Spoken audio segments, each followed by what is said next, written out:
Hello everyone, I am Ginkgo the Silver Fox, the Kitsune with the silver fur and the golden heart. I'm excited to start a new week and talk about my weekend. There we go, now we also have some background music. Now you may be wondering why am I just a PNG today? Well, that's because I will need my webcam for something else later. As the title suggests, I will be talking about Comic Con, which is an event. Well, what is it, you might ask? It is a convention that is held twice, actually, annually in Bucharest, the capital of the country where I decided to reincarnate. Oh, did I say Golden Fur and Silver Heart? Wow. Yeah, you may have noticed that these streams are now a bit later than usual, so if I'm more tired, sound more tired, or make more mistakes, I have an excuse for it. And yeah, they won't be as long as usual, meaning that instead of 4 hours, it may just be 2 hours, but still, I hope I can provide a good time no matter the length. Now, let's first show off what East European Comic Con is all about through their website, which is over here. Alright. So East European Comic Con, if you remember my talk from the spring, I was there before. It's held twice annually during the spring and during early autumn. The main difference this time was that it was held in a different location compared to last year. It was actually at the football stadium called the National Arena or Arena Nazionale. Now I know football stadium may not be the first thing you think of when you consider locations for conventions, but it works surprisingly well. Like, we weren't actually inside the stadium itself on the football field, but there was a stage set and part of the viewing stands were open so people can sit down and watch, and the rest was pretty much distributed around the corridors, and it works surprisingly well, especially since at any point you could just exit if you felt like the crowd was too much. You could go down the stairs to the outer yard, and you had your street food stands and just a bit of nature, and they actually put down some chairs as well so you can just sit outside. So I liked it. I think I liked it than the Rome Expo, the old halls, which are functional, but this certainly was more interesting. Although, to be fair, some areas were a bit too narrow and barely two people could walk next to each other. But I would say I admire them for coming up with a somewhat unusual location, and I'm sure the owners of the football stadium were also happy to get some extra money out of the convention organizers. This is mainly the schedule of the actor appearances, the panels, the autograph times. Not gonna get into too much detail about that, but it doesn't look like much when you look at just the schedule. But I would say the main attractions are the different stalls, the vendors, and all the different cosplayers that you see around the place. Uh, it's, I would say, a more traditional anime convention because you have anime merch, you have cosplay, you have actors appearing, but compared to, let's say, TwitchCon, Dokumi, or, well, I don't think VTuber Expo should count because it is something dedicated to VTubers. You won't see at East European Comic Con VTuber appearances or VTuber meet and greets. We're a bit more behind as usual in Romania with that. Although I guess you could count that some artists that make an exhibition at the place and also have their stands are VTubers themselves or have at least a VTuber persona. If you look at a couple of them that I recognize and actually went to, Kimiko for example, Gravity Queenie or Lisa Maria Stefan. And of course Romania Chan, she has to be there as well. But yeah, when it comes to special guests, it's usually actors, not very high profile ones, but yeah. With being different, it offers different variety. Yeah, well said, Mao, well said. The only two that three I would say I also recognize this guy from the Witcher series, but seemed like he had to cancel his appearance, unfortunately. Clinton Liberty was there from House of Dragon. He plays... I forgot the character's name. It's like a secondary character. So, you know, the Sea Snake has two bastard sons. One is Adam, and he's the other one. I think his name also starts with an A. Hang on, I think I'm gonna look it up. It's shameful that I don't know it.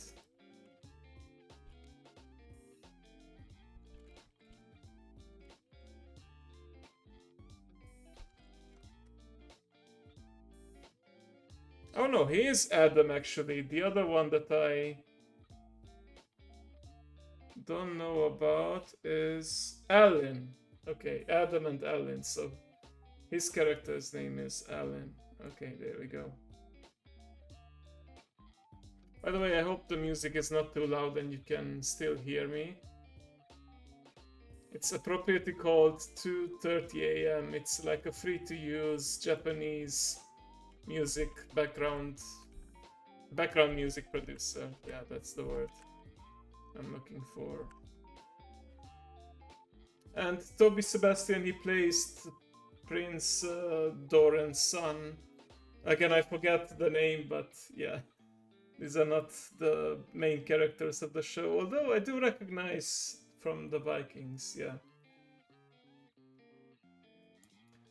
Yeah, I guess it's because it's from Japanese music. Nana-chan recommended it to me at some point. Now, where was I? Just a few more things from the website and then I'll show you pictures and videos from my own experience.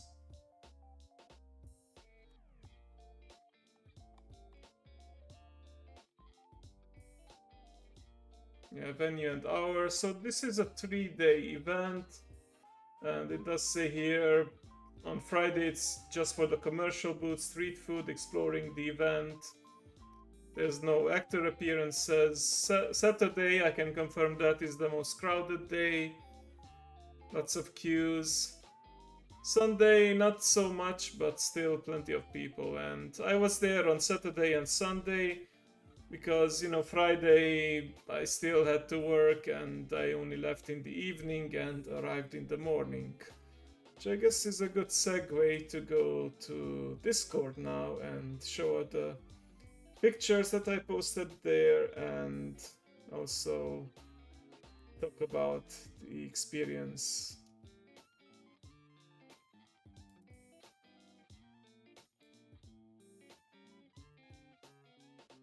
There we are. Let's go all the way to the top. Oh, yeah, that's from my spicy eating challenge.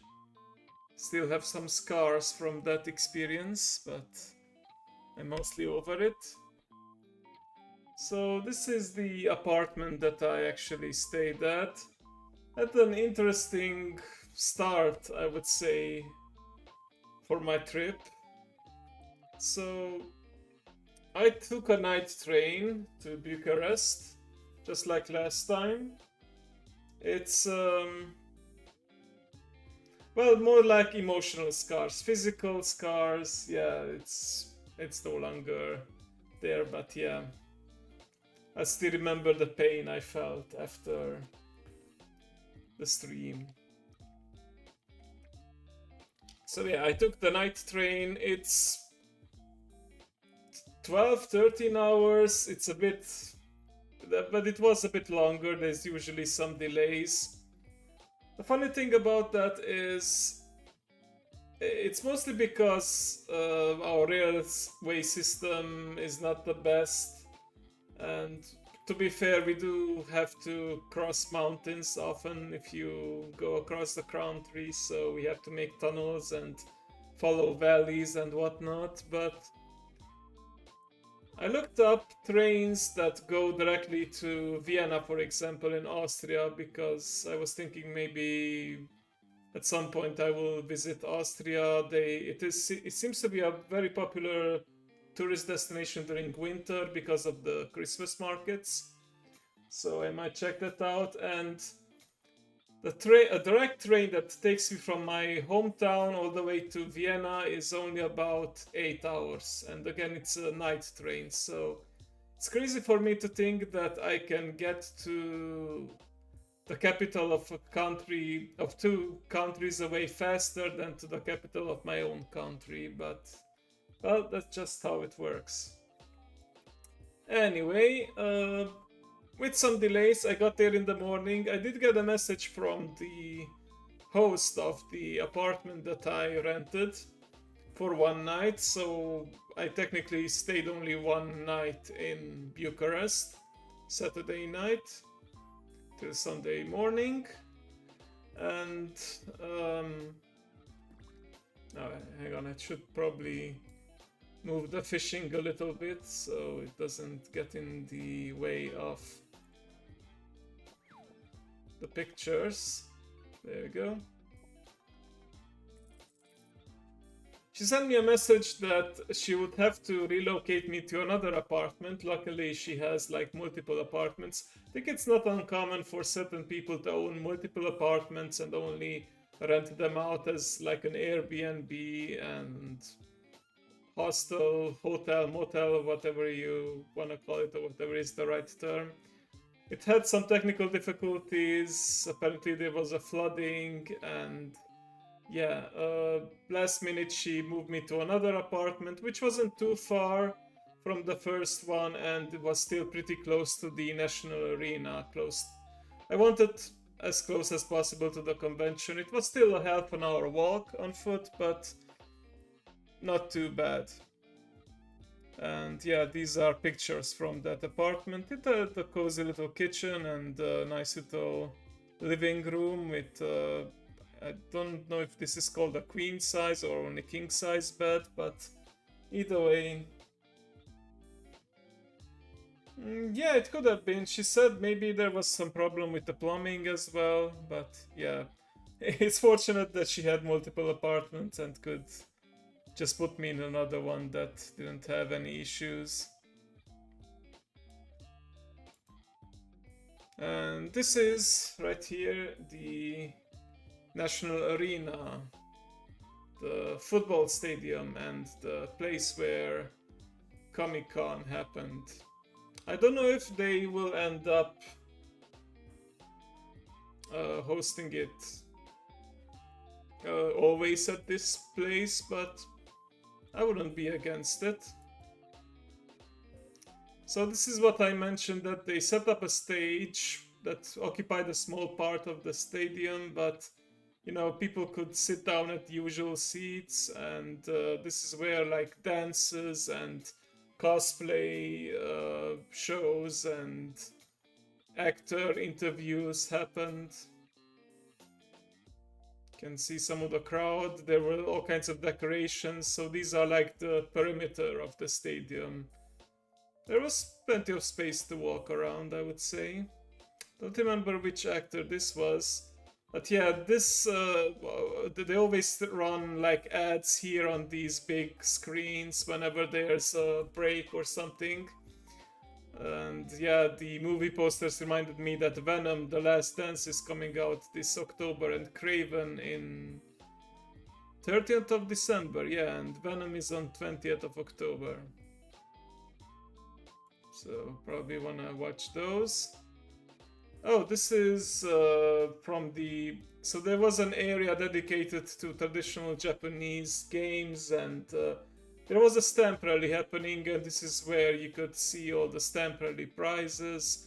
Wasn't a big deal. I will show you, I think, during the merch hall what it's all about. But basically, there were different tables, different stalls, and you could get like a paper with on which you could collect stamps. And if you collected all 10, you could go to this table and get a reward, either a sticker or some candy, and you could complete them on any day. So I ended up completing the stamp rally both on Saturday and Sunday as well, and so I got a sticker and also some candy as well the next day.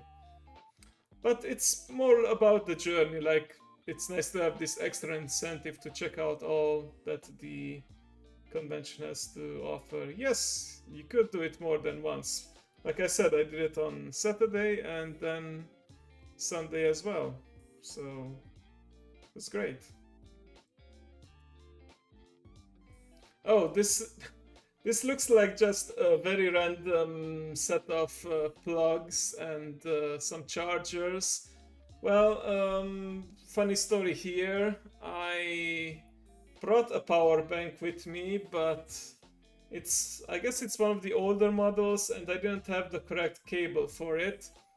So I couldn't charge my phone on the road, and I desperately needed some extra juice. And it's a football stadium, so other than the generators and extension cords that they use for the different stalls and exhibitions and whatnot, there weren't a lot of charging stations.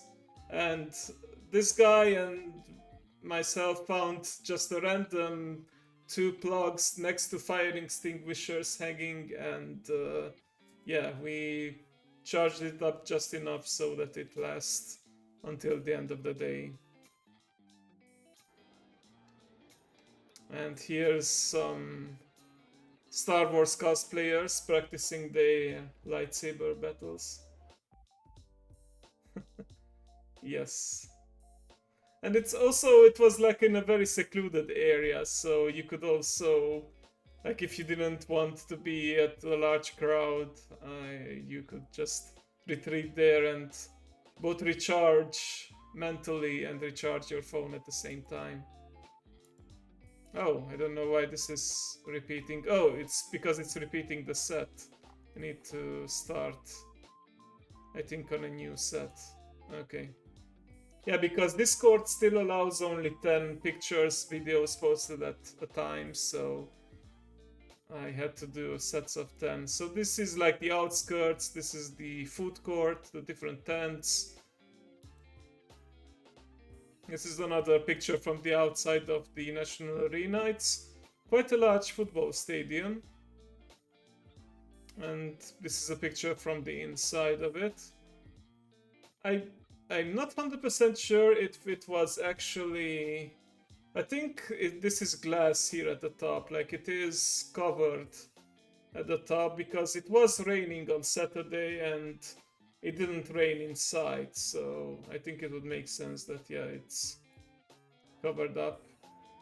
Oh, I wanted to take a picture and video of it, but it was impossible to get it on film. But imagine that it looks like a fan that keeps on rotating, and then they projected like video and pictures on it, but like it doesn't show like a full image here, but it looked kind of like a hologram. I never seen anything like it, so I wanted to film it, but yeah, on video it only shows fragments of it, because I guess frame rate and whatever science is behind it, but just imagine like a fan used as a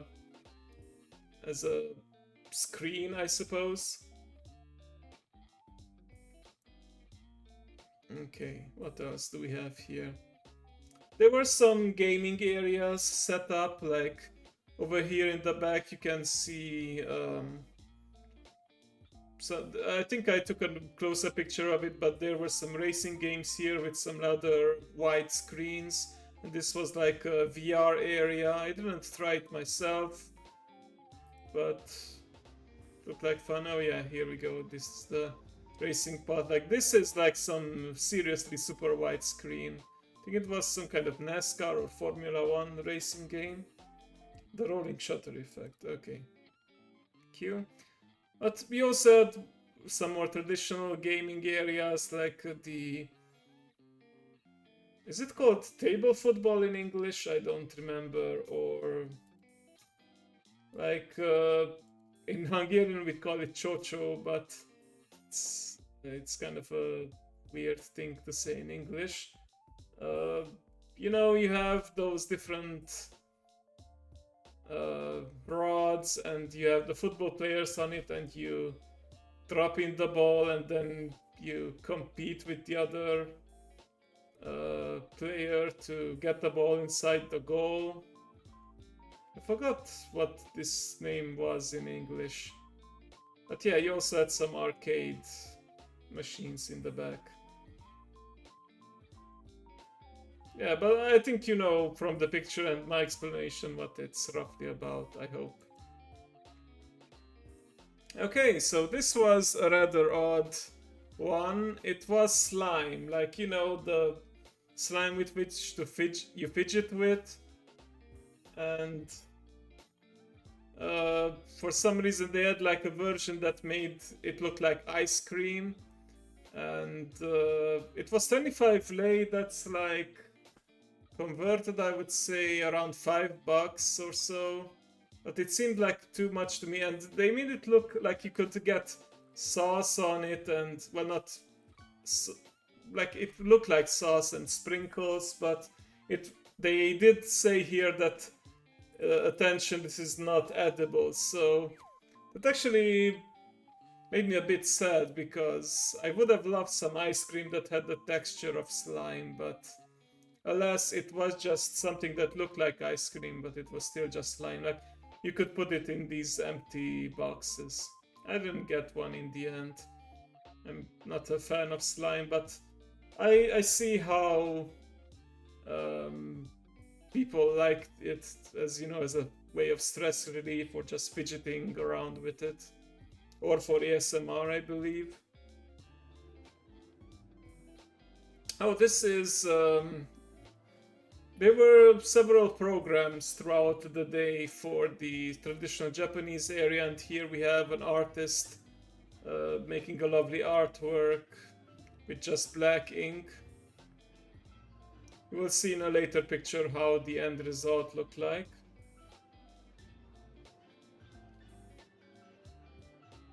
They had some lovely music playing in the background.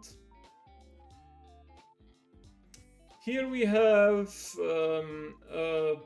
well, this is technically a bamboo tree or tree group. And are you familiar with the Tanabata Matsuri or the Tanabata Festival? Because this is basically what it's all about. If not, I can explain it. Gladly explain it.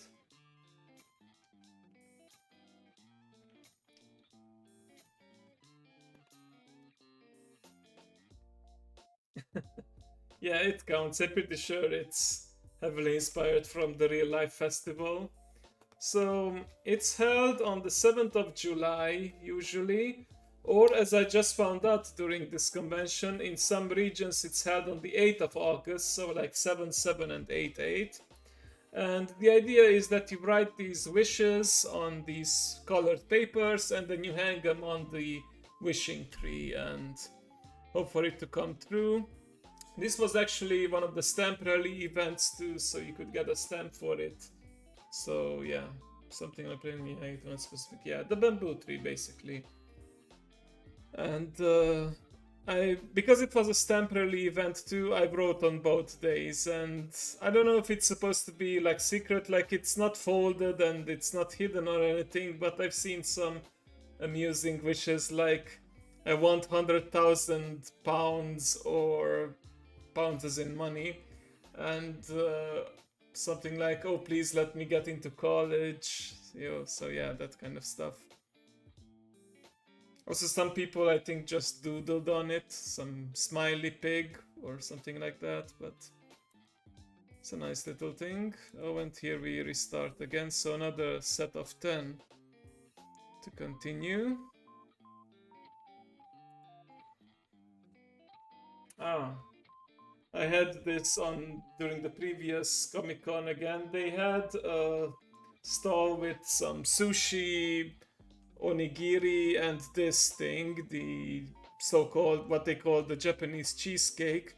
It is like regular cheesecake, except the top is a bit burned and the texture is also different. It doesn't feel as rich or as heavy as, like, let's say the Philadelphia or New York cheesecake. But still very good, and this one was with chocolate. And I guess Hapanos was the name of the company that makes them. It's very good. And here we have a group picture with different Star Wars cosplayers, different Jedi. It's weird, it looks like those weird plant creatures from WoW. Which plant creatures are you thinking about right now? Like from the latest expansion, the mushroom people, or... Because now that you mention it, it does kinda remind me of that. The big round flat hats, yeah. You can't see the underside of it, but you can let your imagination run wild. Excuse me just a sec, I need to blow my nose. I still am struggling with the allergy.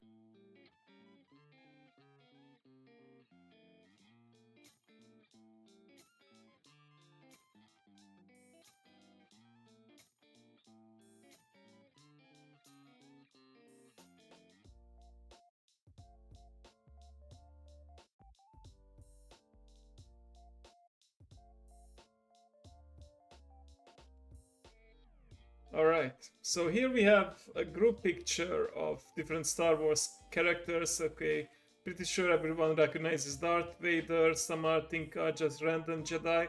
This is, I think, is the Temple Guardian. We have seen them in either Rebels. Yeah, I think it was in Star Wars Rebels. I think this guy is supposed to be Balon Skull from Ahsoka. This guy you only know if you know the Old Republic era games and stories, which are not canon anymore thanks to Disney.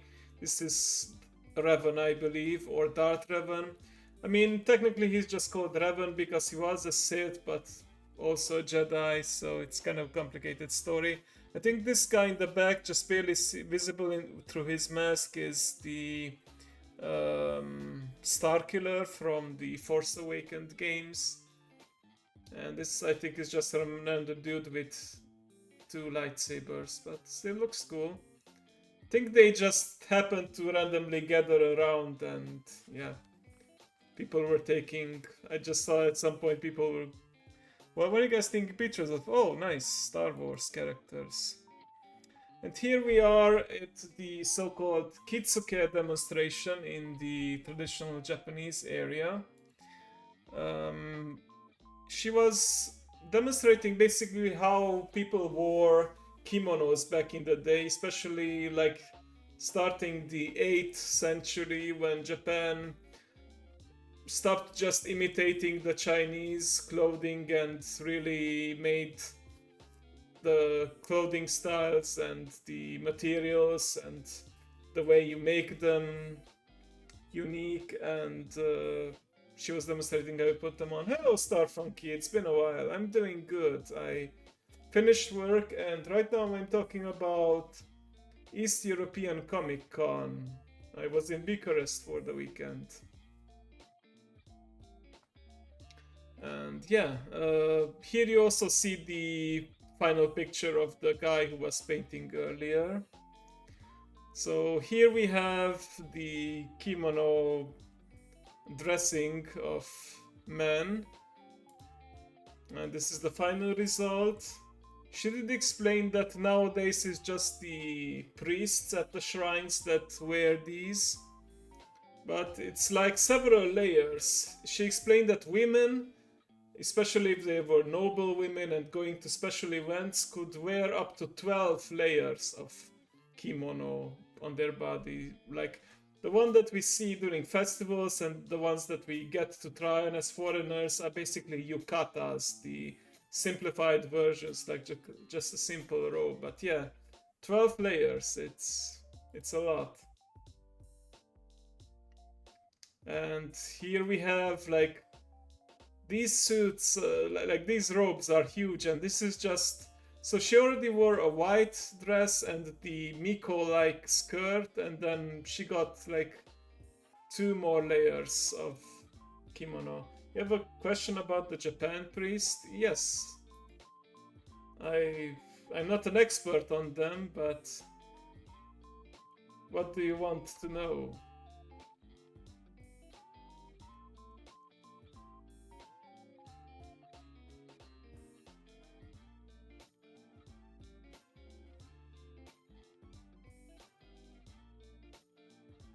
If this is the only dress, I like the clothing style, this kimono, the hat.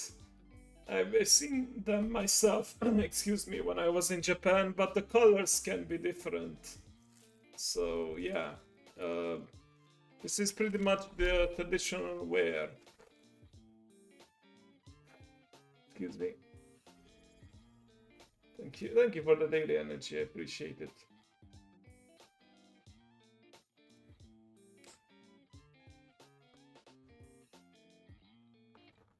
Well, I do have a hydrate redeem if you want to redeem that. But I did actually take a sip of water earlier.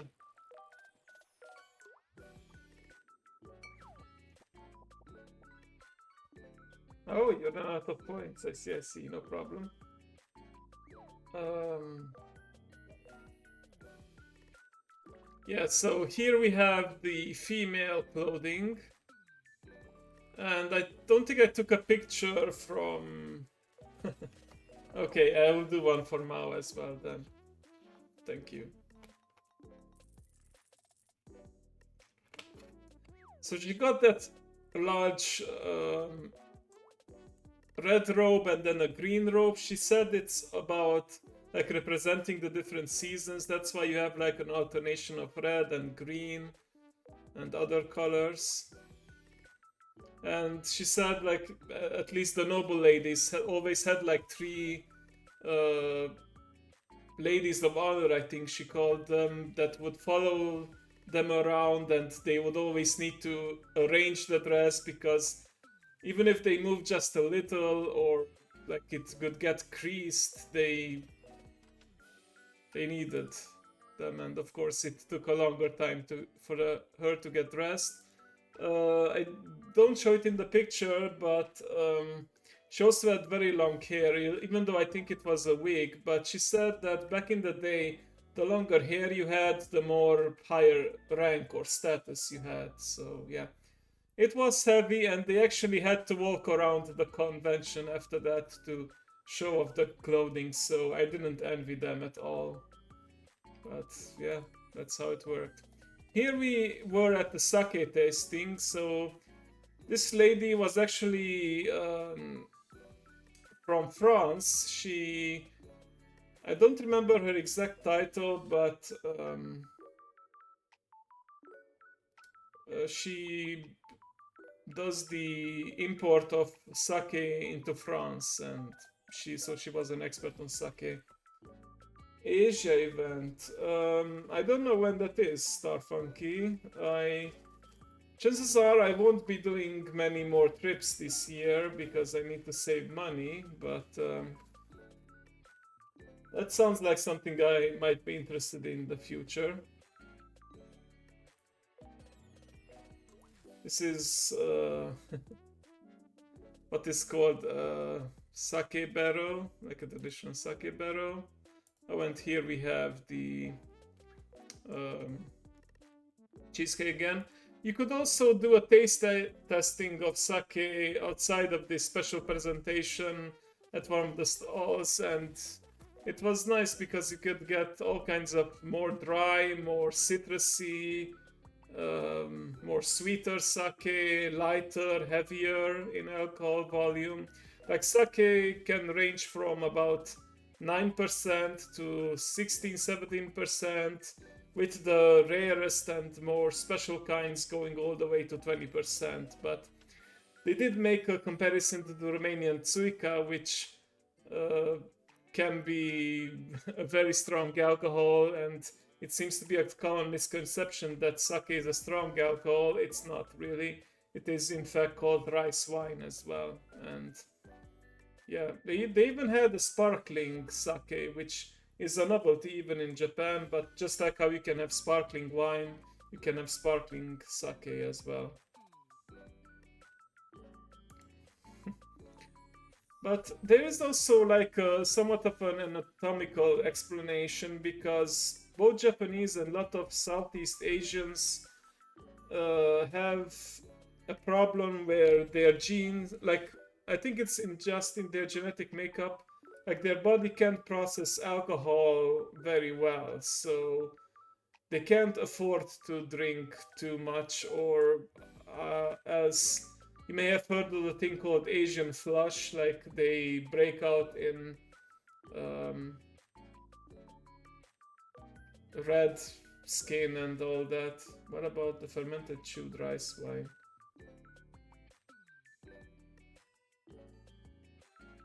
I don't know what you're talking about. Like rice wine, the sake is fermented, but I don't know anything about chewing. You mean the one anime where they were showing that the girls were putting the rice in their mouth and they would spit it out and that would become the sake? Because I don't think that's a real thing, but yeah.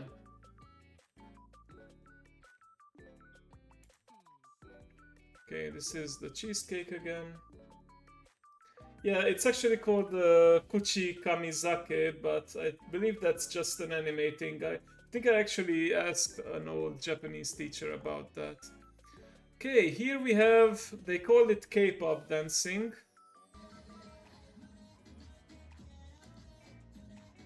Hang on, let me make sure.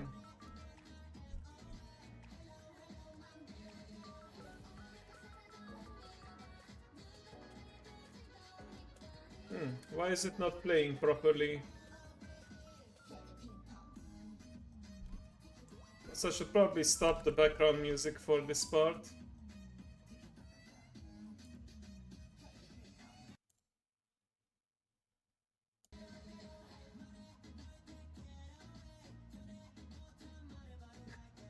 I couldn't find any, but funny that you mentioned the Star Wars TCG.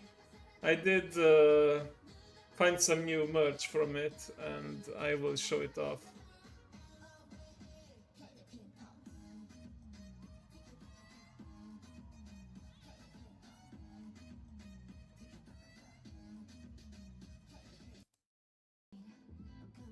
Okay, there were also groups of 4. This is just a small part of the performance, but I wanted to film it to show it off to you guys.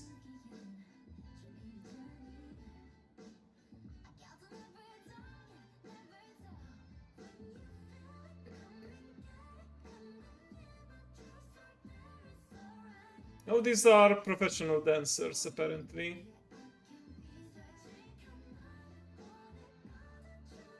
Well, I say apparently like it wouldn't show, but yeah, it's not just random people.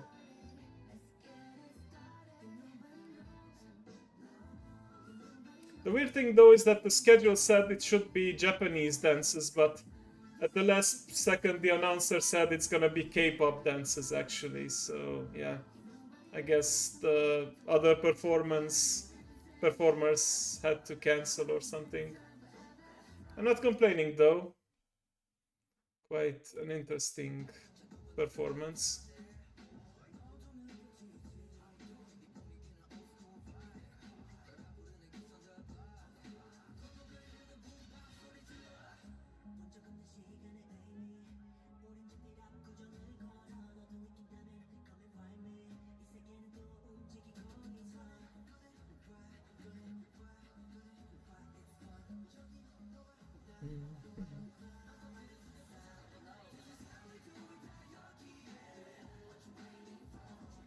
I hope this is not too copyrighted, but hey, if the audio track gets muted, that's just how it goes.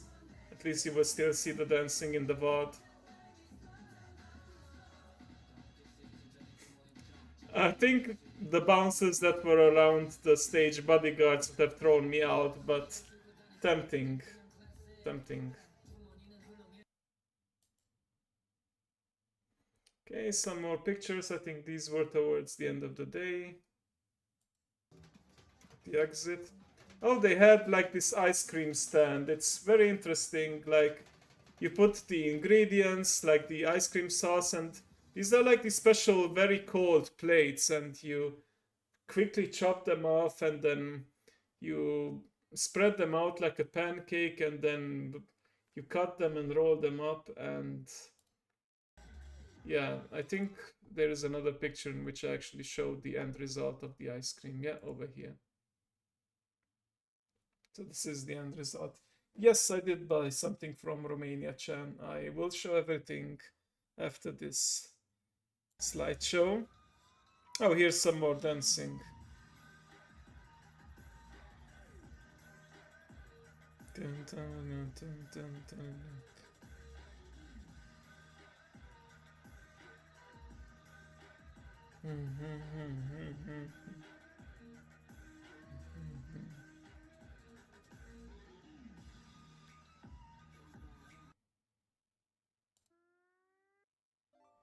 This is the cosplay. I mean, this is already the announcement of the cosplay contest. These are the 4 judges.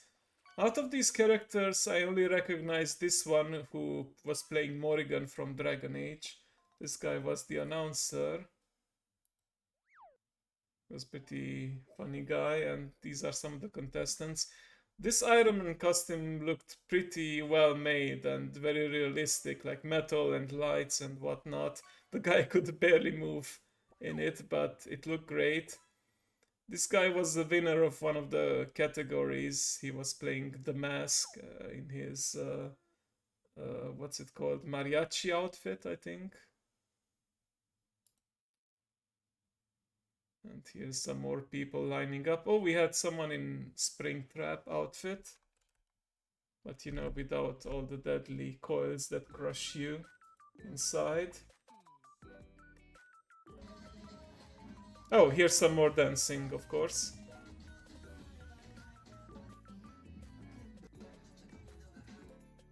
Oh no, this is just repeating. Yeah, I keep forgetting about the limit of 10 on Discord for the picture sets. Yeah, and this is like the group picture of everyone there. Pretty much everyone got some kind of prize, but there were winners of certain categories like judges' favorites, best performance solo, best performance group, best costume solo, best costume, best performance as a group, and then overall best cosplay. I think it was The Witcher, the guy here in the back. You can just barely see him. But yeah, all were very fantastic. No, I think the overall winner was actually Alice, Return to Madness cosplayer.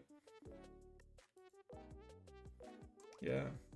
This was like a gaming area. I don't know what kind of Minecraft inspired game this was. Like, you had like this top-down view and you had to keep shooting waves of zombies and you could get all kinds of weapons and power-ups.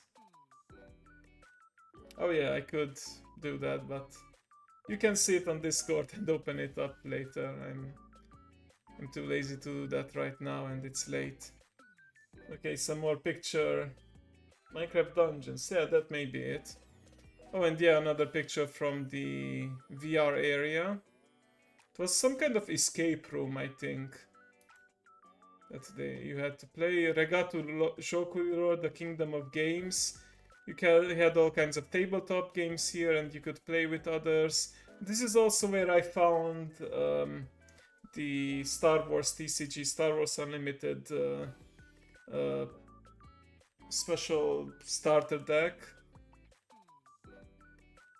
Funny enough, in the actual TCG area, they only had Pokemon, Yu-Gi-Oh, and some other popular ones, but no Star Wars.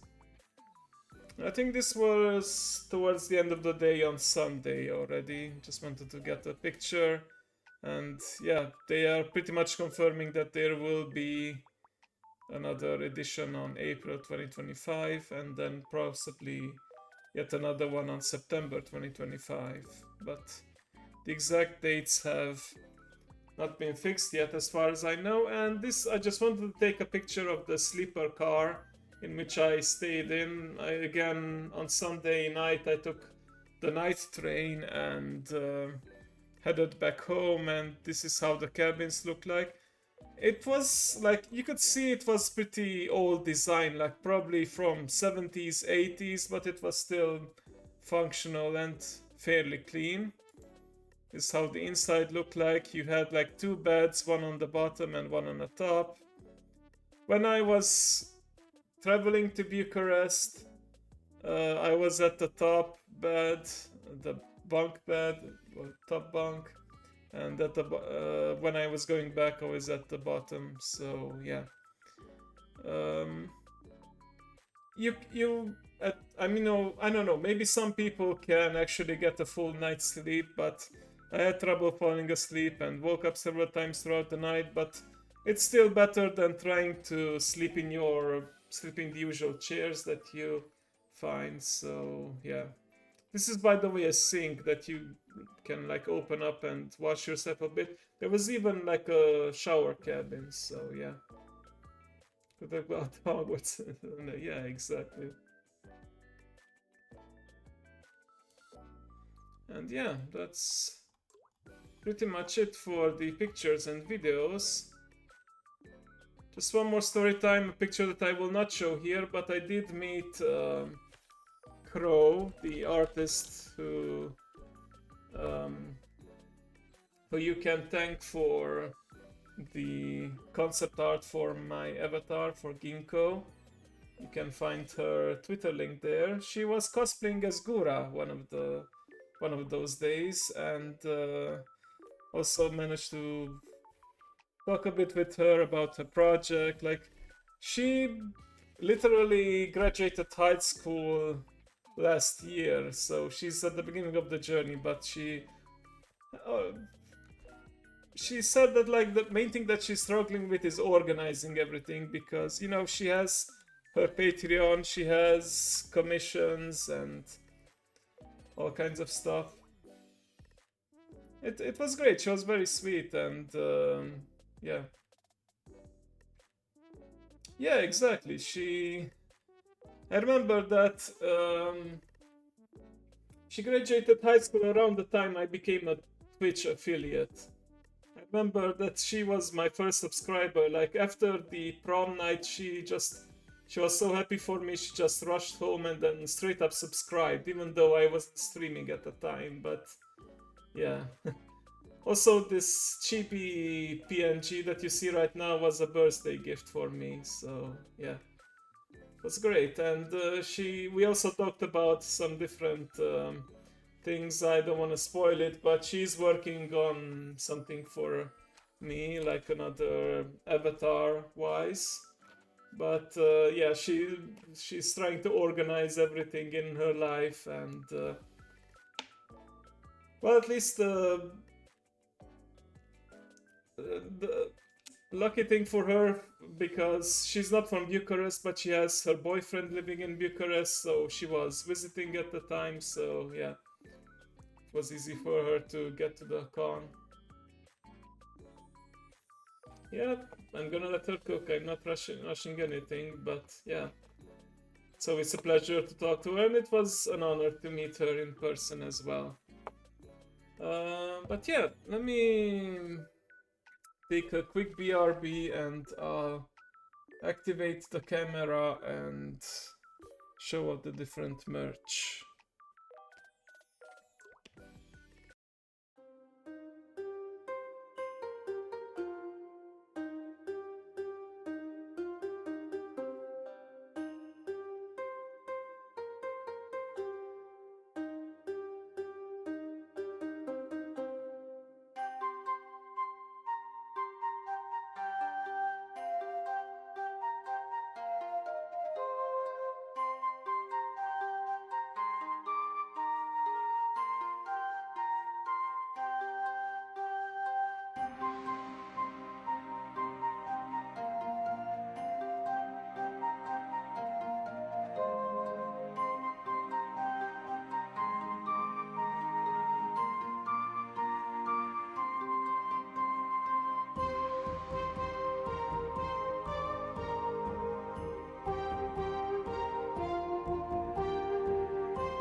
Right.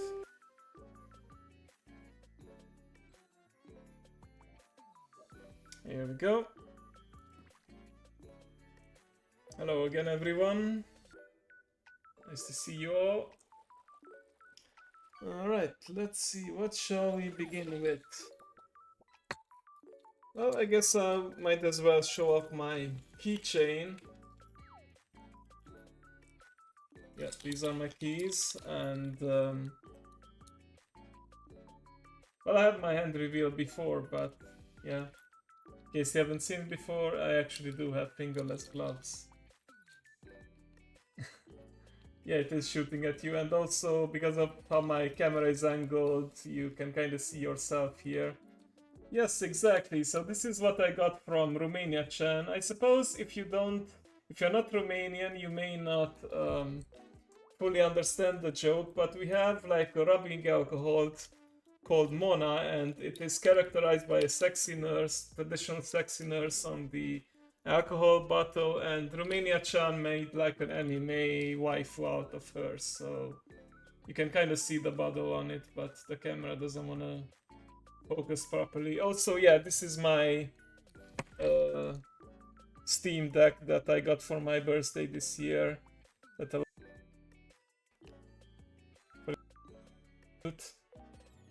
stuff like that. Also, I did put on some other stuff on my keychain. This is not from East European Comic Con, but I guess it does detail some of my journey. Like this one here is an Iron Mouse keychain from VTuber Expo. And then I also have, this is from, I believe either TwitchCon last year or Dokumi, I can't remember exactly. This is Bestia Zeta from Hololive Indonesia, one of my favorite VTubers. Has two sides actually. One side with a cat, mustache and ears drawn on, and the other one where she's just has her agent book. So yeah, that's that. This year I think I was more restrained when it comes to buying stuff because, well, I was on a budget. And I think most of the stuff that I will show here are actually from the workshops from the traditional Japan area. And a lot of it was free stuff. Like, for example, this here, it's by no means perfect. It's a chopstick holder that I folded myself out of paper. It was kind of like a small origami stand. It, like I said, it's not very symmetrical, but it's functional. It's holding the chopsticks, so it does its job. What else do we have here? Oh yeah, this is one of the fortunes that I drew. It could be a JoJo reference. I don't know if you can properly read it. I kinda can if I hold it close enough. So you draw these so-called omikujis, normally at temples, and you can have like different kinds of luck. Normal luck, you may feel under the weather once in a while. Drink more water and remain vigilant about your lifestyle. So you could draw from health, love, and general luck. And yeah, this is normal luck, or as the Japanese, I believe, call it kichi. It's the symbol for it, and yeah, you have the message in Japanese as well. Yeah, you heard that right here. Japanese fortune said drink more water, so you must do it. And is this another fortune? Oh yeah, this is about general luck, and it's again normal luck. Okay, I'll hydrate. Cheers.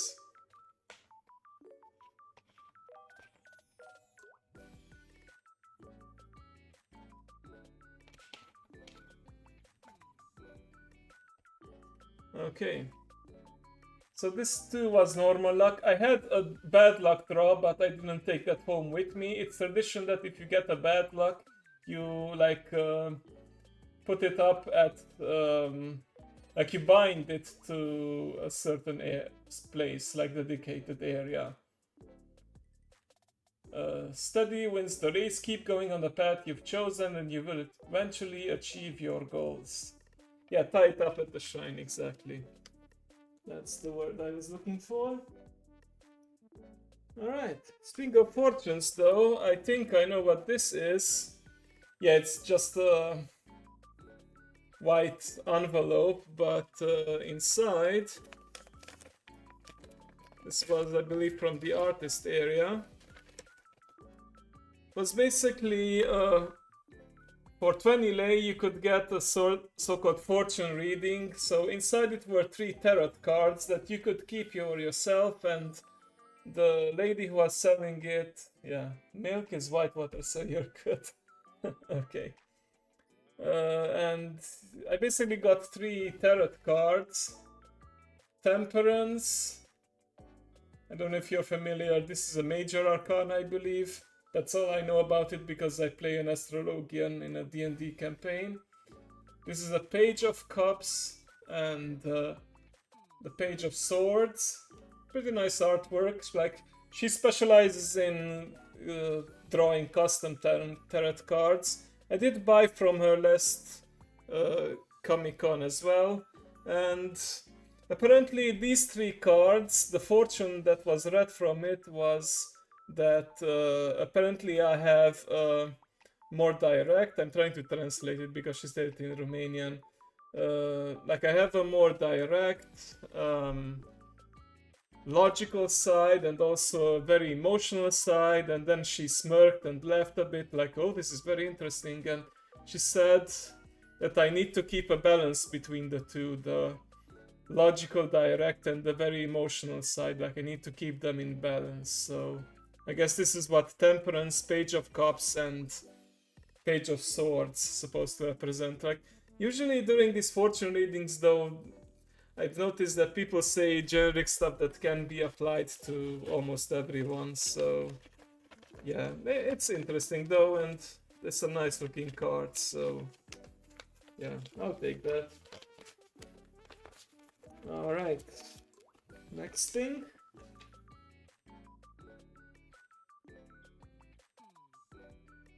I believe I mentioned that there was a stamp rally at the Japanese cultural area, and if you collected 10 stamps, you could get like a bonus prize. And on the first day, I got this sticker of the Japanese Kansai region. And I believe the different stamps also represent different prefectures of Japan.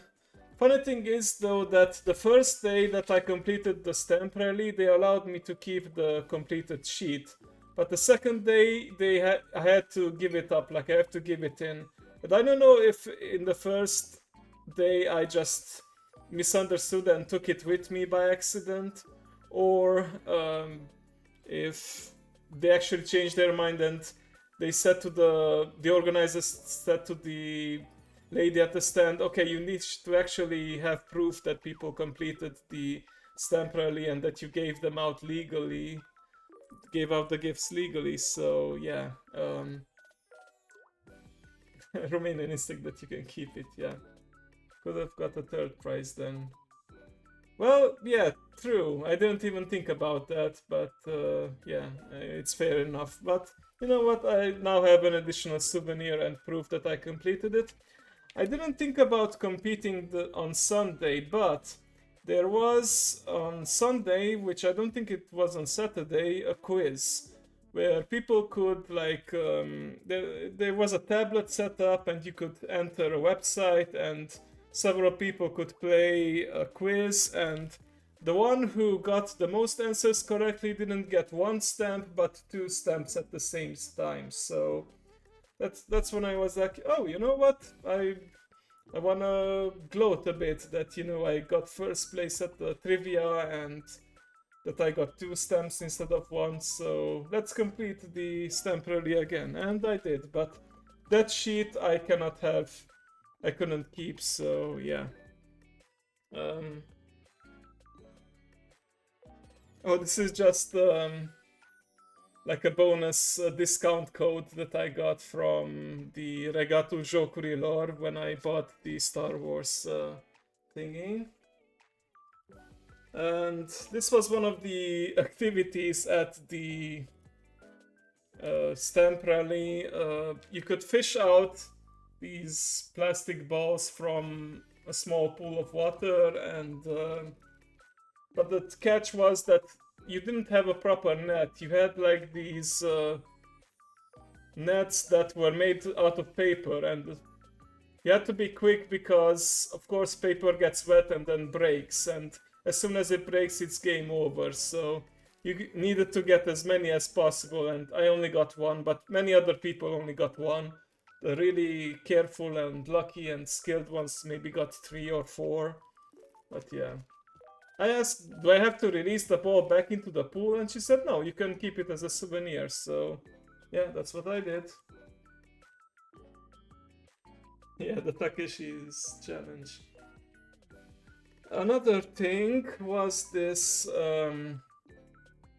talismans that you could draw yourself. Like you had the lines to guide you how to draw the kanji, and this is apparently a talisman as a protection from the goddess of the sun.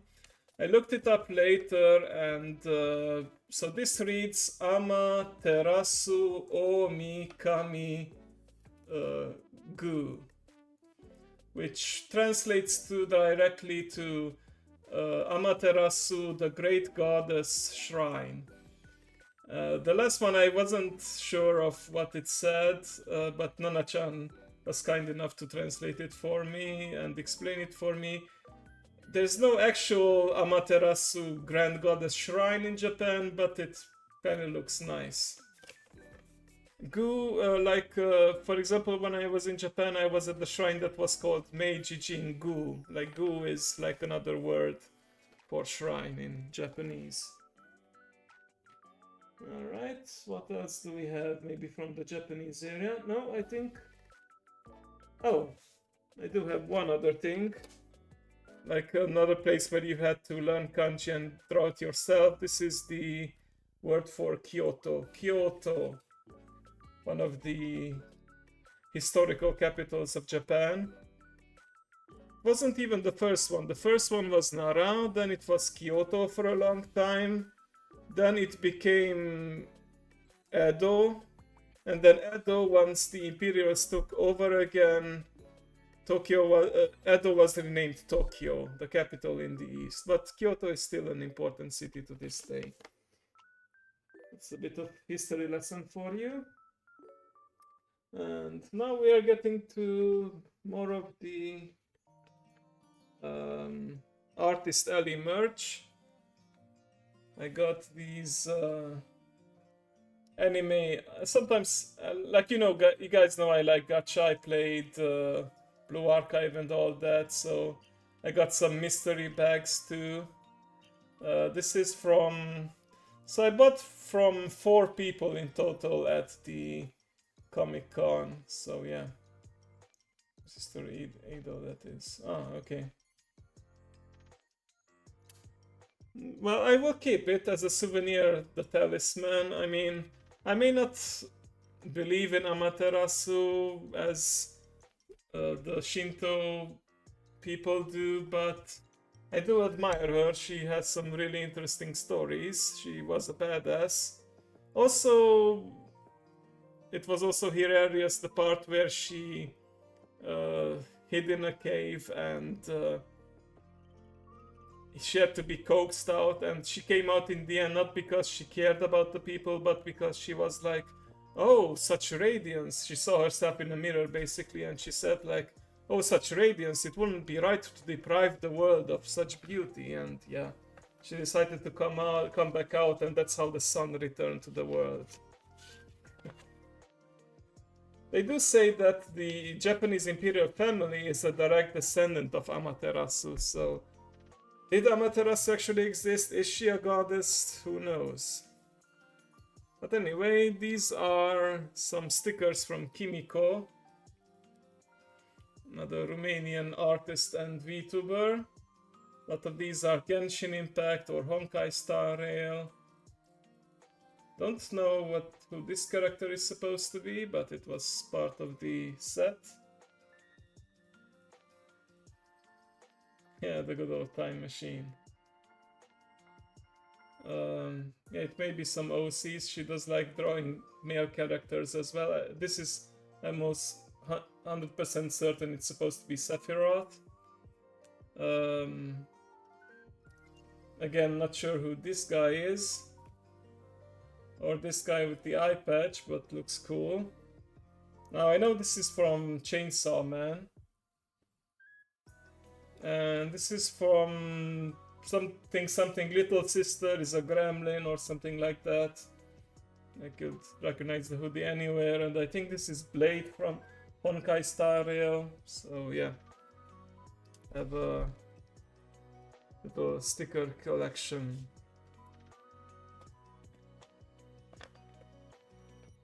I wanted to support my fellow Romanians and artists, so I got a little something from each of them. This is an A5 drawing print from Gravity Queenie. I believe this is supposed to be a Hatsune Miku representation. Hang on, how to show it best. Can't really. Okay, there we go. Maybe like this. Yeah, your local artists, local producers. It's pretty nice. Yeah, duh, of course, it's Miku. It says it right there. It's Hatsune Miku. It's in Gravity's signature style. Also got some Sailor Moon stickers from her. I did love Sailor Moon back in the day. And these are some Sailor Moon... Well, I don't think it's actually stickers. No, they are stickers. You can, like, take them off. And I believe it's Sailor Moon... I think it's the OG gang. Like, you have Sailor Moon, Sailor Mercury, Sailor Jupiter. And over here you have Sailor Mars and Sailor Venus.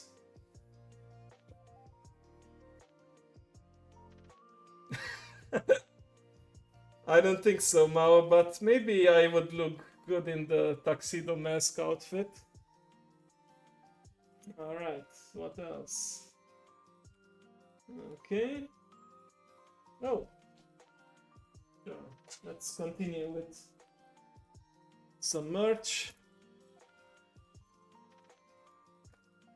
I do like colors, of course, but one particular artist really caught my attention with their like pencil black and white gray drawings, and yeah, I would say she very nicely recreated. What was her name?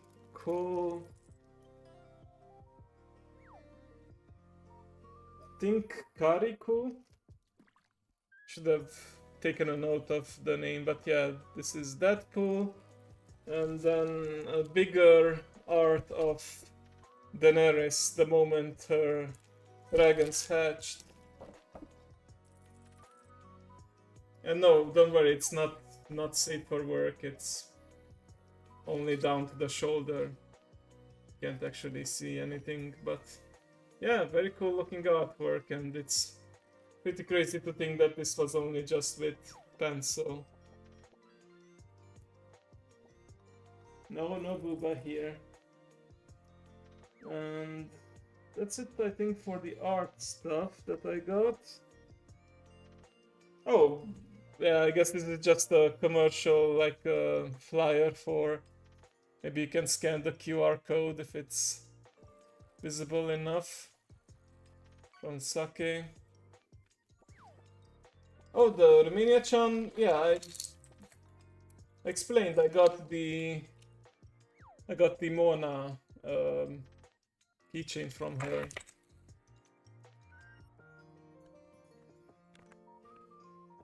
Yeah, it's 10% off.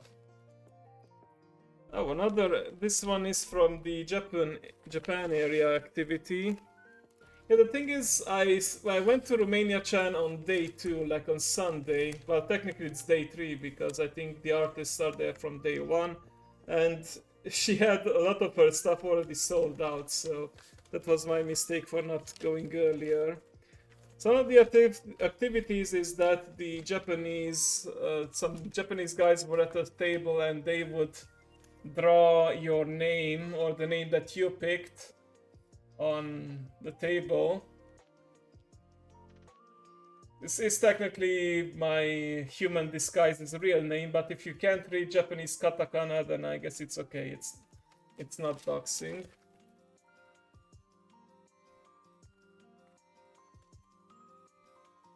And this is actually... Oh, you...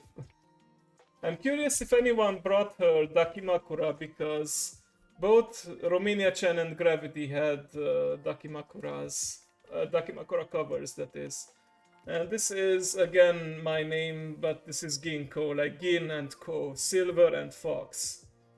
Right there. So if you ever wondered how it's written in Japanese. The funny thing is, though, that the guy had to look the kanji up on his phone, like... I was perplexed, like actual Japanese person still needs to look up kanji. I guess because he was younger and with today's technology, like the autocomplete and everything, you don't remember all the kanji. I'm fairly certain though that if I asked my 60-year-old teacher, she would have been able to draw it from the top of her head.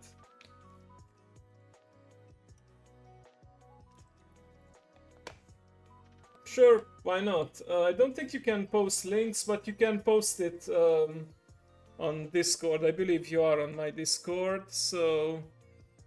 You know, just put it, let's say, under photography, or media share, or in DM.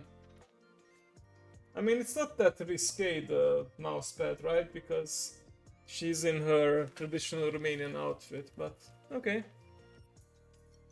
Oh, and this is just... So, one of the prizes for this temporarily was some candy.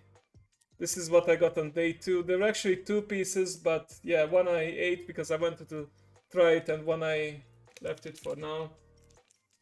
Stream doesn't end until you learn all possible kanji. Well, we'll be here for a while then, because that's like over 2000 kanji, I believe, so... I think Twitch only allows a maximum of how many hours? 48 or something, and then the stream automatically resets. Don't quote me on that. Maybe it's longer, but yeah, that would be a very insane idea. The candy is, well, it's nothing too special. It reminds me of those glucose tablets, which maybe it's what it actually is. That's nice though. And I guess I left the best for the last. Oh, my mistake. 5,000 to 20,000. Okay. Alright then. Yeah, the big thing, this was the most expensive stuff that I actually bought. But Star Wars Unlimited Shadows of the Galaxy 2-player starter set. I already got the original starter set, the 2-player starter set, which was Darth Vader and Luke Skywalker. Oh, thank you, Starfunky. I got it. And this one is Moff Gideon and the Mandalorian.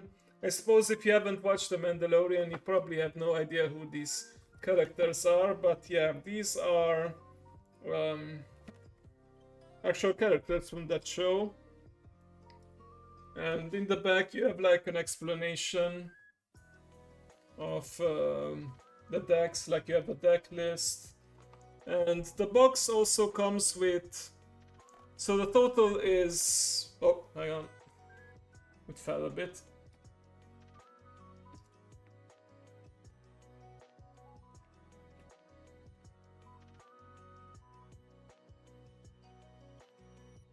I don't think I can show it like this, but anyway, hang on, let me arrange this camera a bit.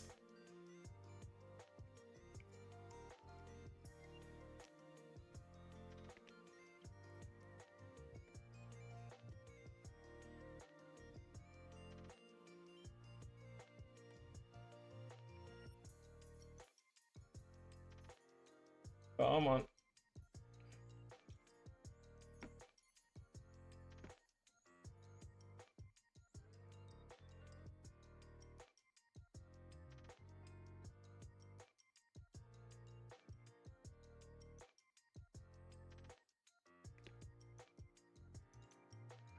Okay, I guess we'll just go with this for now.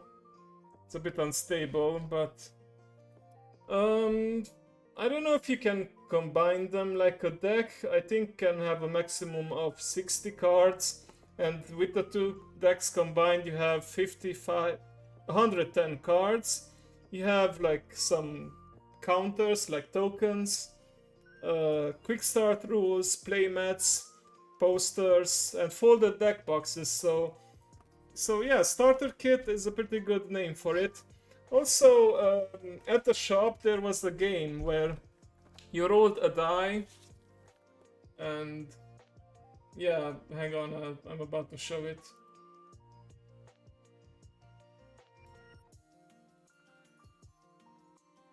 Yeah. So it's a bit of a different angle. You can kind of show yourself there, but yeah. It does have... I'm actually gonna unbox it and show off what is in it. So it's ideal for new players because you have pre-built decks, deck boxes, tokens, playmats, all that stuff. Yeah, you guys are on TV. How about that? Okay, now how do I actually open this thing? Oh, I think at the bottom you have like some place you can tear off.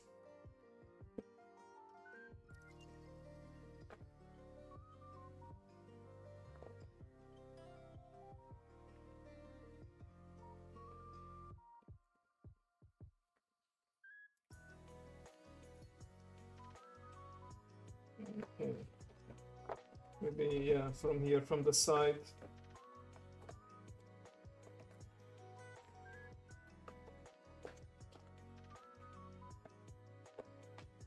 Alright, so...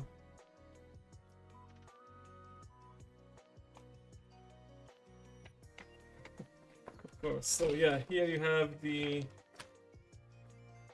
Well, it doubles as both the poster and the playmat. Hang on, maybe I can adjust it a little more so you can see it better.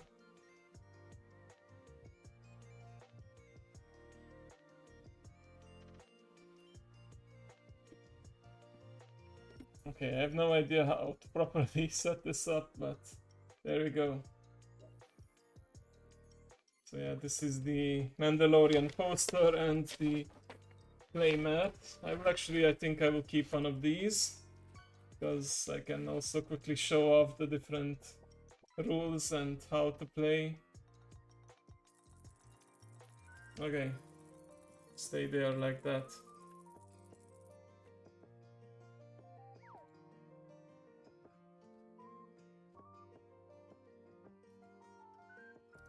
And we have another thing here.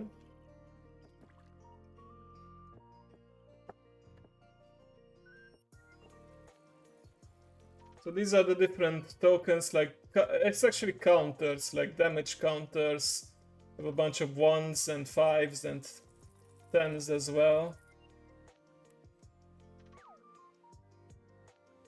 This is the one of the folded deck boxes. You can like actually you make some origami maneuvers here, some slight origami maneuvers. You can straight up. Hang on. Yeah, there you go. Just a little folding, and you have like an actual deck box right now. And it comes in two versions, the Mandalorian and the Moff Gideon version as well.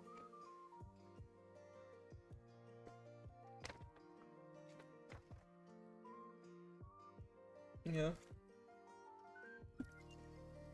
The effect... I don't know about an effect counter, but you basically use these as to count damage on your base, basically your life points. You have 30 to 25 life points. No, I did not find the chart sport card yet. It hasn't been printed yet. Okay, we have a quick start guide. I already have an explanation video about Star Wars Unlimited, but maybe I'll do another in the future. The second deck box folded right now featuring Moff Gideon.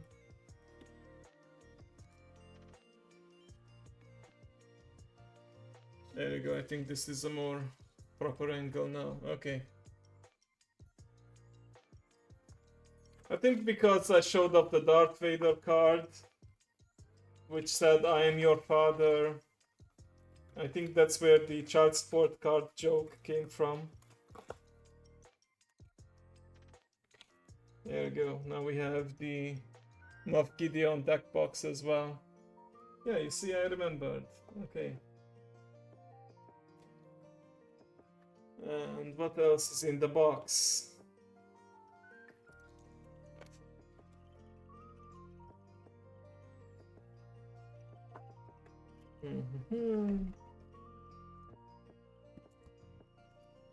Oh, it's so hidden and neatly wrapped up.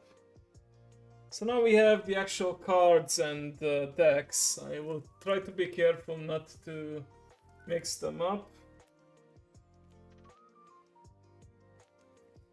It's has an interesting code like SWHSHD Deck AEM, which I guess is Shadows of the Galaxy, Star Wars Unlimited Deck A. I have no idea. One of them is Moff Gideon themed, like Empire themed, and the other one is Mandalorian themed. So let's get them out of the paper wrapper and show all the cards off. Probably some token cards are in it too, like experience tokens and other equipment shield tokens. Shield tokens are also pretty common, which basically prevent damage one time. Okay, I guess we're starting with the Empire. So you have Moff Gideon. He's played by, in the series, he's played by Giancarlo Esposito, the one who played, if you know Breaking Bad, you know Gus, then you know Moff Gideon, basically. Okay. Guess it doesn't want to focus right now. You have your base, the Remnant Science Facility. And looks like I'm gonna just quickly go through. Thank you for the luck boost, but these are pre-made decks, so there's no gacha involved. But yo, you look at that, lucky you! You got the rare emote for the thing. Science was, yep, exactly. Okay, so yeah, these are the experience tokens, and it also doubles on the backside. It's also shield tokens, so whatever you need at the time. Another experience and shield token. A third one. And here we go. Oh, I think that's basically power creep. You have like a 1-cost minion with 2 attack and 2 health. It has no effects, but that's pretty good stats for a 1-cost minion. We have actually 2 of them. We have Dr. Pershing, Imperial action. Deal 1 damage to a friendly unit and draw 1 card. Ooh, I might actually add this to one of my decks because I have a grit deck and they benefit from taking damage, so yeah. General Page or Tej. He was present in previous decks. If you saw Star Wars Episode 4, The New Hope, there was a Imperial Council meeting at some point, generals and officers and whatnot, and he's basically the guy who said that until this station is operational, we are vulnerable, and yeah. I think he's also one of the few officers who survived Episode 4. Imperial Incinerator, interesting. While attacking this unit, deals combat damage before the defender. If the defender is defeated, it deals no combat damage. Okay. That's pretty good effect, because normally the damage is dealt simultaneously, but here it's only dealt once. No, it was the other guy who got force choked. He was like the smart one who knew that. It was the arrogant guy who was like, no, nothing can defeat the star, the Death Star. He was the guy who was like he was shocked when he saw Darth Vader choking him. When he said, I find your lack of faith disturbing. Okay, Outland Vanguard, I think this is another new card. When played, you may give an experience token to another unit that costs 3 or less. Experience tokens are basically +1/+1 to your minions. Another Outland Vanguard, a third Outland Vanguard. How not to get force choked? Yeah, be like General Taj or Tej or whatever you pronounce it. I don't know where I placed it right now. Okay, you have Privateer Crew. It's a 2-cost 2/2. It has the Smuggle ability. I believe this is one of the new keywords. If this card is a resource, you may play it as for its Smuggle cost. Replace it with the top card of your deck. Okay. You have Seasoned Short Trooper. I believe we had this before. 2 mana, 2/3. While I control 6 or more resources, I get +2 attack. Another one of these, a third Seasoned Short Trooper. Snowtrooper Lieutenant. It gives other. Yeah, this is a former card that already existed. It gives another Imperial unit +2 and allows it to attack immediately.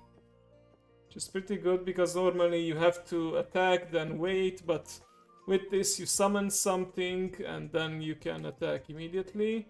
Cell Block card. This is the so-called taunt or block cards. It has Sentinel, which means that your opponent must attack it first before it attacks the base directly. Death Trooper. Very good. This is also very good for... It's actually really good for my custom grid deck, because this deals 2 damage when it's played dealt to a friendly unit and an enemy unit. And it can be beneficial to... deal damage to your own units, especially if they have the grit keyword. Now this is a new one. You may remember the Dark Troopers. This is called Phase 3 Dark Trooper from the show. So this is a 3-cost 3/3 minion. It is an Imperial droid and trooper. It has a Sentinel keyword, so you must attack it before anything else. And when combat damage is dealt to this unit, give an experience token to this unit. So that means that... Well, I have to check the ruling on this, because if you deal exactly 3 damage to it to reduce it to 0 health, will it gain the experience token, the +1/+1, and then survive? I doubt that. Or it will simply die. So I guess if you deal 2 damage or less to it, it will just keep growing more and more. So there's probably some strategies involving this guy. There's 3 copies of it. You can have a maximum of 3. I think those are after combat damage. Yeah, so it probably, if you deal exactly 3 damage, it would die first. The Super Laser Technician. This is a pretty popular Imperial card, because when defeated, it becomes a resource. And resource management is important in this game. You have 3 of them. You have the Client. It's just simply called the Client. It is a... Like, if it has this little star at the top, it means like it's a unique card. You can only have 1 copy on the battlefield. And it is a 3 mana or 3 resource 2/5. It's shielded, which means it can survive 1 instance of damage. And it has the bounty keyword, heal 5 damage when that unit is defeated. Yeah, you have the bounty. Yeah, legendary rule, exactly. So the bounty rule means that you get something, some kind of benefit when that unit is defeated or captured. Then the opponent collects bounty for it. And this bounty effect is to heal 5 damage to your base. Okay, I have no idea how to pronounce it. It's Kikrax Heavy Fighter. It's a space unit. It has Overwhelm, which means that the excess damage is dealt to the opponent base when defeating another enemy unit.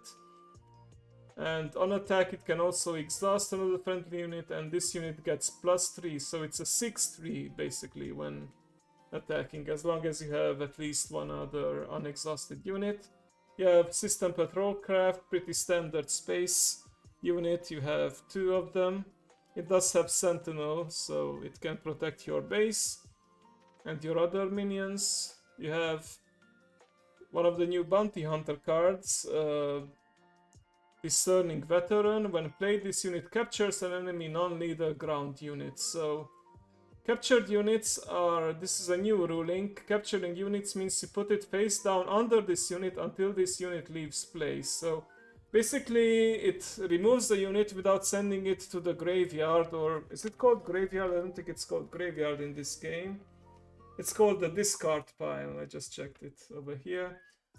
But if it's sent to the discard pile, it can trigger its when defeated effect. If it returns to the hand, the opponent can play it again. But when a unit is captured, well, the opponent must defeat the capturing unit to get it back. You have the Pirate Battle Tank. It has Sentinel and Smuggle. Smuggle, if this card is a resource, you may play it for its Smuggle cost.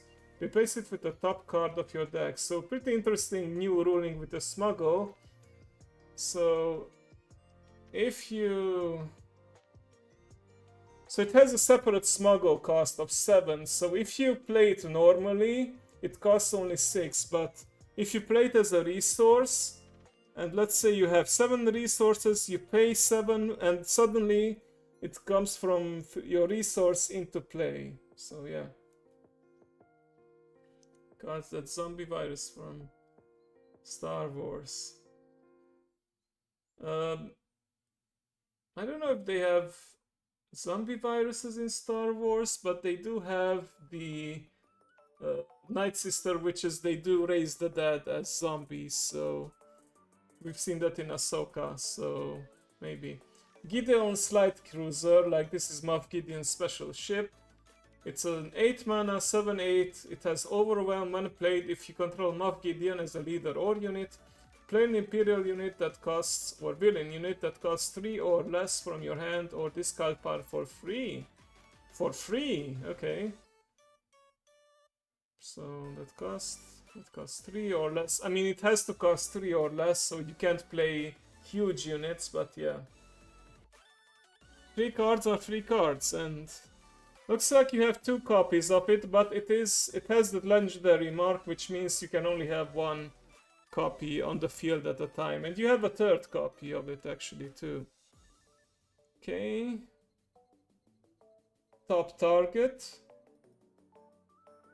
Attach unit gains bounty, heal 4 damage from a unit or base. If this unit is unique, heal 6 damage instead. So it's an equip card, and you equip it to the opponent actually, and if you defeat it or capture it, you gain a bonus effect. Excuse me. Legal Authority. Attach to a friendly unit. When played, attach unit captures an enemy non-leader unit with less power than it. It does give also +2 health as an equipment, so that's nice. Price on your head. This is actually the pilot from Rogue One. Attach unit gains bounty. Put the top card of your deck into play as a resource. Okay. Nice. There's actually 2 copies of this. You have Outflank. I believe this card existed before. Attack with 2 units, 1 at a time. It's very nice because usually you can only attack with 1 unit at a time. Timely Intervention. So play unit from your hand, give it ambush for this plays. Ambush means when you play it, it may ready and attack an enemy unit right away instead of waiting a turn. And it has the smuggle effect. You can play it as a resource, and then for an extra cost you play it to the battlefield later. Confiscate, you remove an upgrade. Upgrade means an equip card. I'm one with the Force and the Force is with me, yep. Another one. There's actually a card like that called I'm one with the Force. Moment of Glory, okay. This is not an equip card, it's a tactic. It's like a spell card, a one-time use. Give a unit +4/+4 for this phase only. So it's basically for one battle. Another tactic, Calculated Lethality. Defeat a non-leader unit that costs 3 or less for each upgrade that the unit has. A given experience token to a friendly unit. Experience tokens are pretty valuable because it's +1/+1 per experience token to your unit. You have 3 copies of Calculated Lethality. And finally you have Remnant Reserves. But wait a second, did I... Where's Moff Gideon himself? Yeah, I forgot to show up.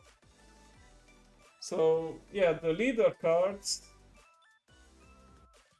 Okay, it's understandable, it's late. I'm not gonna be much longer anyway, just gonna finish this card reveal, but yeah, have a good night. Naptebuna, Starfunky. So yeah, leader cards can... So this is in leader mode, and when you summon it to the field, this is like an actual unit. And yeah, each one unit that costs +1. So if it's attacking, gets +1 attack again. Okay, yeah, if you control play this leader, right? It has Overwhelm and friendly unit can still get +3. Okay, nice. Okay, this is the Moff Gideon deck. Let me just go through. Yeah, I'll be here tomorrow as well, same time.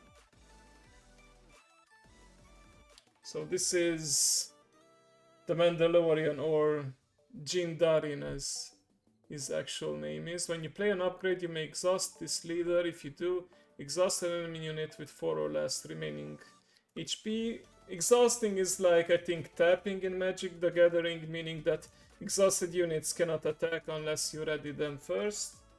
When you play an upgrade, you may exhaust an enemy with 6 or less remaining HP. Alright. This is the base that comes with it. Remote village. Nice looking blue base. You have your 3 standard experience tokens. Even though it has a different artwork that matches the Mandalorian. You have the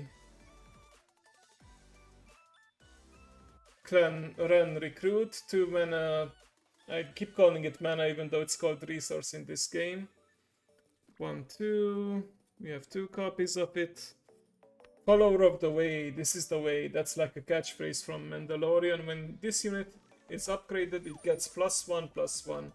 So the more upgrades, the more equip cards you give it, the stronger it gets. So it will just... It starts as a 1/3, which may be weak, but yeah, it can become a real powerhouse. We have like a legendary minion here, Grief Karga. When played, search the top 5 cards of your deck for an upgrade, reveal it and draw it. Put the other cards on the bottom of your deck in random order. So how the resource works is that during the beginning of the game, you put down 2 cards from your hand as a resource. Likely high cost cards that you can't play right away, and then at the beginning of each round you can add an extra resource, and when you summon a unit or play a tactic, you tap your resources, and then those cannot be used again until the next ready phase. So yeah, it's kind of like a mana system, I would say.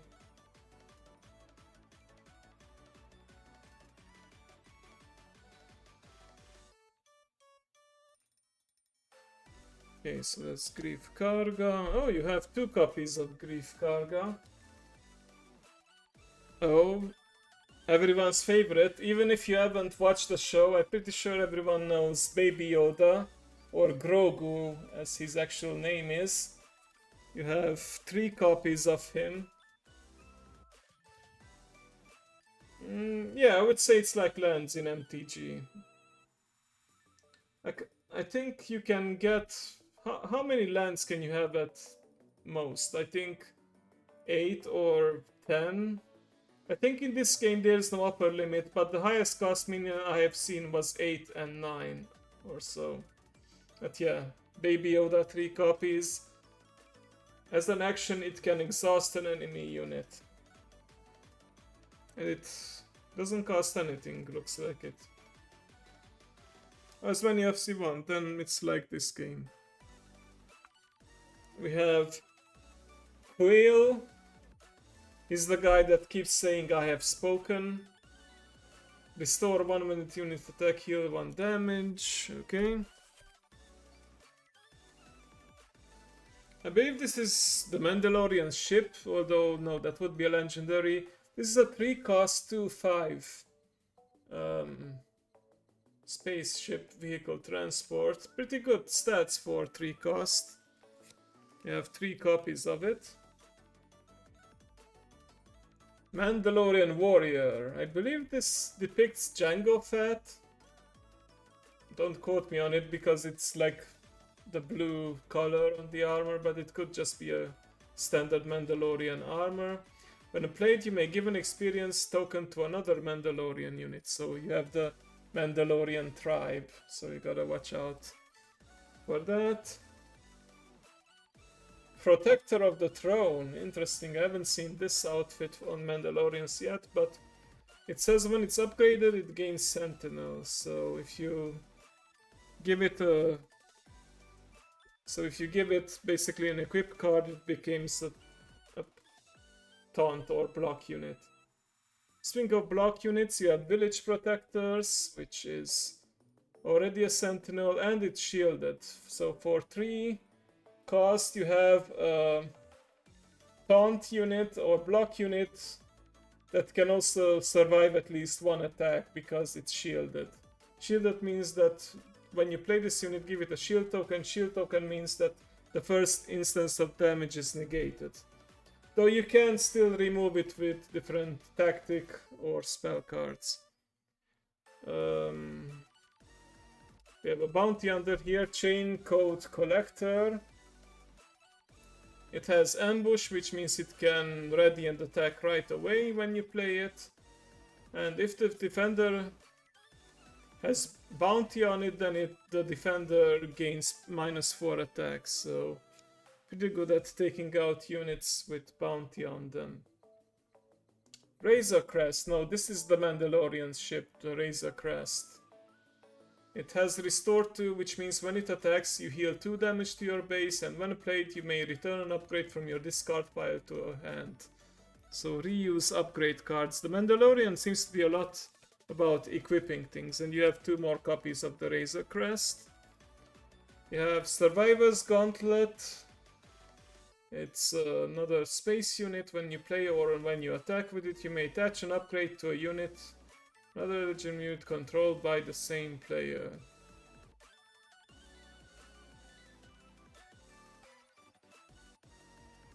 Oh, so you can basically move an upgrade from one unit to another, which can be useful if you need to upgrade the unit so that it's just strong enough to defeat an enemy unit. The armor, she was a pretty badass. She was crafting all the Mandalorian armor, and she had her last stand against the Imperials. Like every Mandalorian evacuated, but she stayed behind to kick some ass. I think she survived and relocated to the new base too. So when played, you give a shield token to each of up to 3 Mandalorian units. Shield tokens are very nice. Okay, Cargo Juggernaut. So this is a vehicle. It's shielded when played. If you control another blue unit, you heal 4 damage from your base. I have Fennec Shand or Shand, not sure how to pronounce it. Another Underworld Bounty Hunter. She has Ambush. Pretty hefty price for 7 resource. But 4 attack, 6 health, it has Ambush. And when it attacks, it deals 1 damage to the defender if it's a unit for each different cost among cards in your discard pile. Wow. So if you have like, let's say a 1 cost card, a 2 cost card, a 3 and a 4 cost, then it deals 4 damage when attacking. So that way it could take the unit out before they have a chance to attack back, which is pretty good. Public enemy. Attach unit gains bounty, give a shield token to a unit. We have wanted. Just wanted. Attached unit gains bounty, ready to friendly uses. When this unit is defeated or captured, its opponent collects its bounty. You have 2 copies of it. You have Foundling, which is... yeah, it is... it does show Mandalorian protecting, meditating Grogu here, over here, if it would focus. And yeah, it basically gives +1/+1, and it gains the Mandalorian trait, which means it can interact with other Mandalorian enhancing cards. Like in Star Wars lore, Mandalorians, they aren't really a species. Anyone can become a Mandalorian and can be adopted into the clan. Sometimes they are adopted from slaves, so yeah. Some become Mandalorian by force. Resilient, it just gives 3 health. You have... so I guess like the spell cards, the non-units are towards the end. You have Rich Reward, attach unit gain Rich Reward. The unit gains bounty, gives an experience token to up to 2 units, okay. You have another copy of this. Snapshot reflexes, I remember this from the first set. It gives... you may attack with the attached unit. It can only attack if it's ready. So basically, it not only allows you to attack with the unit, it also gives it +1/+1. Yeah, it's an upgrade. So, but you can only attack with a unit that hasn't attacked yet, basically one that is ready. So you may want to wait and not attack with the unit until you play this card so that it gains the +1/+1. You have Vambrace Grapple Shot, non-vehicle unit attachment, and it gains Exhaust the Defender, also gives it +2/+2, so a significant boost. Mandalorian Armor. One of the most badass looking armors in the Star Wars universe, in my opinion. When played, if the attached unit is a Mandalorian, give a shield token to it. So it's +1 attack, +3 health. The Mandalorian's Rifle, a legendary equipment. You attach it to a non-vehicle unit. If the attached unit is the Mandalorian, he captures an exhausted enemy non-leader unit. So yeah, it gives +3 attack to any unit, but if it happens to be the Mandalorian, like the leader, not just a generic Mandalorian, then you can basically capture units and put it under them. And you have 3 copies of it in total. You also have Surprise Strike. Well, to Stormtroopers it doesn't, but especially in the series, Mandalorians could like shrug off lightsaber attacks with them and rifle fires, so for them it really mattered. This is the way, a catchphrase from the Mandalorian. Search the top 8 cards of your deck for up to 2 Mandalorian and or upgrade cards, reveal them and draw them. Nice, so for 2 mana you'll draw 2 cards. Of course you need to configure your deck in some way, so yeah. Spare the target. Oh, this is IG-88 and also Mandalorian working together. IG-88 was a villain robot at first, but then became friendly. Return an enemy non-leader unit to its owner's hand, collect that unit's bounties. Nice. Bounces cards back to the hand and you gain bounty effects too. And this is called Fel the Dragon. This is the last card. Defeat a non-leader unit with 5 or more power. So it does have conditions, it's a bit niche, but if the opponent plays like a really high cost minion that has a lot of attack, you can just basically defeat it right away. Unless it's a leader unit like Moff Gideon or the Mandalorian, but still nice. I think this is it for the Star Wars pack, so we're almost done here, but there's just one more thing that I wanted to show off. Where is it? Yeah, quite a nice Sandy.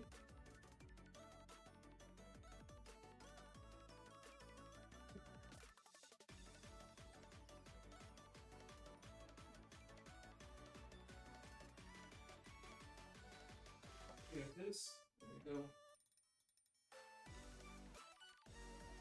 go. One more card to show, but this is not actually from Star Wars Unlimited, so this is meant to be a gift and a promise that one day we will meet and I will be able to give it to you. So at the artist alley I saw there was Romanian artist who was showcasing Magic the Gathering cards, and cards basically that she herself drew, like she provided the art for those cards and she was also signing them. They are actually proxies. I don't think these are cards that you can use, especially since she scribbled all over them, but yeah, I may not care much about Magic the Gathering, but they seem like unique opportunities, so this one is for you, Mao. It's a card called maybe I should take it out from the sleeve. It's called Rootcast Apprenticeship, and this is a card drawn by Andrea Ugrai, and yeah, she signed it, so it's a card signed by the actual artist, and she had several of them. I wasn't sure which one to pick, but I know you play rabbits, at least in the online decks, so this one had the rabbit on it, so that's why I picked it. You may be familiar with it. It's a white, I believe it's a white, right? It says there on top 3 trees, so I guess it's a white card, or maybe it means it's green, I'm not sure. The sorcery, and you choose 3, and you may what symbol is in the middle right? This is some kind of sun, okay. So you choose 3 of the following, and you may choose the same mode more than once. You put 2++1 counters on target creature. You create a token. Okay, it's scribbled over, I can see that's the target token you control. Target player creates a 1/1 green squirrel creature token, or target opponent sacrifices a non-token artifact. So, yeah, I mean, I'm pretty sure you're more familiar with this card than I am, but yeah. Rootcast Apprenticeship signed by the artist, and hopefully one day I will be able to give this to you as a thank you.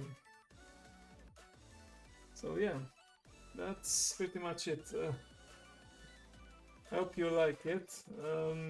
Not sure if this is what you expected when I teased it earlier, but yeah, I would say for collectors of Magic the Gathering stuff, it is pretty unique. I'll make sure to keep it safe.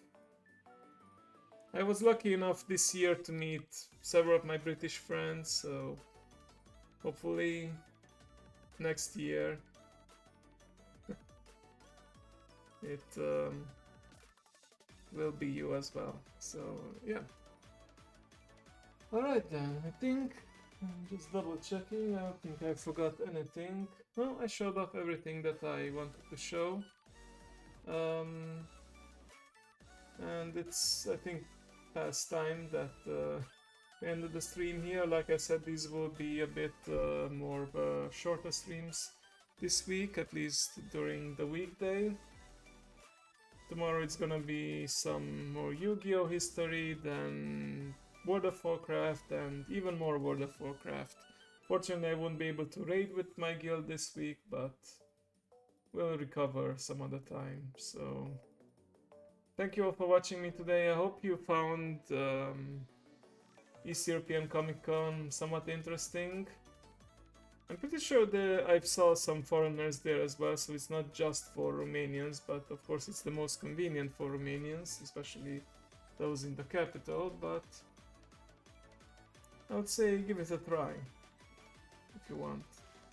You are maybe a Romanian watching and weren't on the fence if you should visit or not.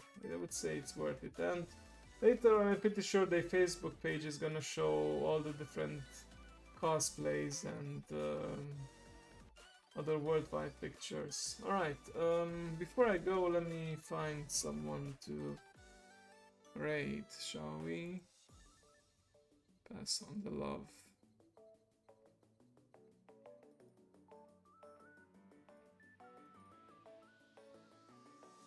Alright.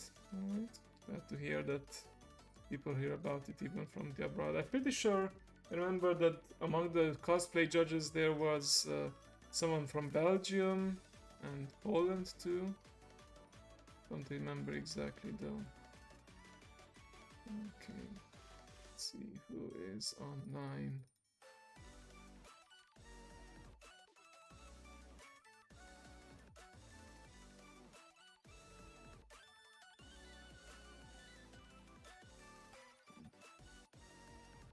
Some of the US people would be streaming around this time, of course. I think a lot of them will be going to TwitchCon this weekend and maybe putting their streams on pause for a while. Let me see.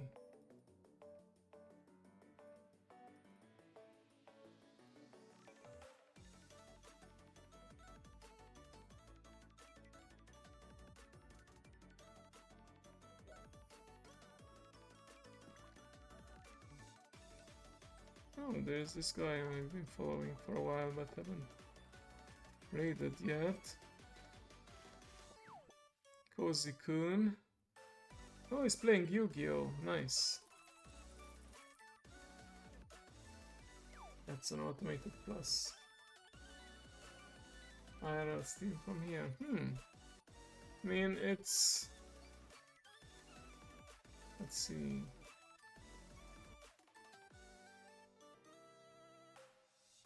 I don't want to spend too much time on this search, but let me see what I can find.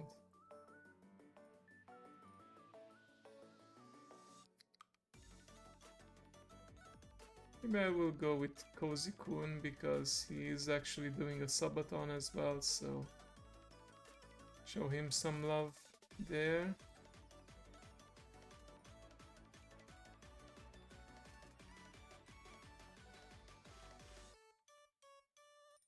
Oh, there's a real live stream here.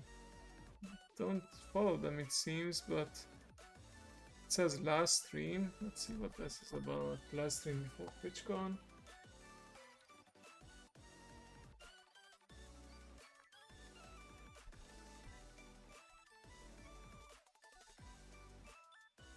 Let me reduce the noise on this and... I feel embarrassed just thinking about doing it. I don't know. I don't know. Let's see. What can we do? What shall I do? I don't know. Ooh.